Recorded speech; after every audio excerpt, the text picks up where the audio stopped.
السلام علیکم. جی ہاں دوستو، صلاۃ التسبیح کے فوائد کے بارے میں سب کو معلوم ہے، لیکن چونکہ وہ بہت لمبی نماز ہے تو اس کی وجہ سے ہر کوئی اس کو پڑھ نہیں پاتا. تو آج میں آپ کو جو طریقہ بتاؤں گا اور جو صلاۃ التسبیح کے فوائد ہے، فضائل ہے، وہ سب آپ کو ملیں گے، لیکن آپ 5 منٹ میں اس نماز کو پڑھ سکیں گے. اور اس کے فضائل بالکل صلاۃ التسبیح کی طرح ہے، اور اس کا نام بھی صلاۃ التسبیح صغریٰ ہے. تو وہ اور احادیث مبارکہ میں کم از کم اس کے 6 حوالے موجود ہیں. اور رمضان کی مبارک گھڑیاں جو ہے وہ ہم سے نکلتی جا رہی ہے، تو ہم کوشش کریں رمضان میں بھی پڑھیں اور غیر رمضان میں بھی پڑھیں. فائدے کیا ہے کہ آپ کے سارے گناہ اللہ سبحانہ و تعالی معاف فرما دیتے ہیں، چھوٹے بڑے، جان بوجھ کے، غلطی سے، کبیرہ صغیرہ، رات کو دن کو، روشنی میں اندھیرے میں، چاہے جو بھی گناہ ہے اللہ سبحانہ و تعالی وہ معاف فرما دیں گے. اور آپ جو دعا مانگیں گے اللہ سبحانہ و تعالی اپنے فضل و کرم سے وہ دعا قبول فرمائیں گے.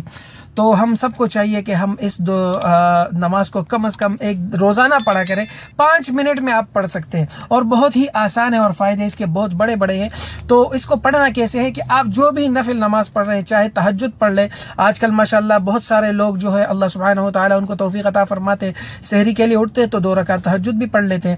تو تہجد پڑھیں یا اشراق پڑھیں، فرض، سنت اور واجبات کے علاوہ جو بھی آپ نفل نماز پڑھ رہے ہیں اس میں آپ یہ شامل کر کے 10 تسبیحات، 3 تسبیحات 10 دفعہ پڑھنی ہے اور آپ کو وہ فضیلت مل جائے گی.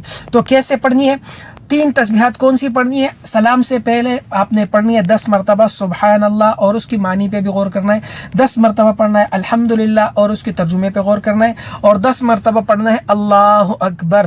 یہ سلام سے پہلے آپ نے 10 دفعہ پڑھنی ہے انشاءاللہ. اور آپ اس کے بہت سارے فضائل آپ کو ملیں گے. جو فضیلت صلاۃ التسبیح کی ہے اللہ سبحانہ و تعالی اس پہ بھی آپ کو عطا فرمائیں گے. اللہ سبحانہ و تعالی دیکھنے، سننے اور شیئر کرنے والوں کو عمل کرنے کی توفیق عطا فرمائے. اور مجھے بھی اپنا بہت سارا خیال رکھیے گا اور خصوصی دعاؤں میں یاد رکھیے گا. جزاکم اللہ. السلام علیکم ورحمۃ اللہ وبرکاتہ.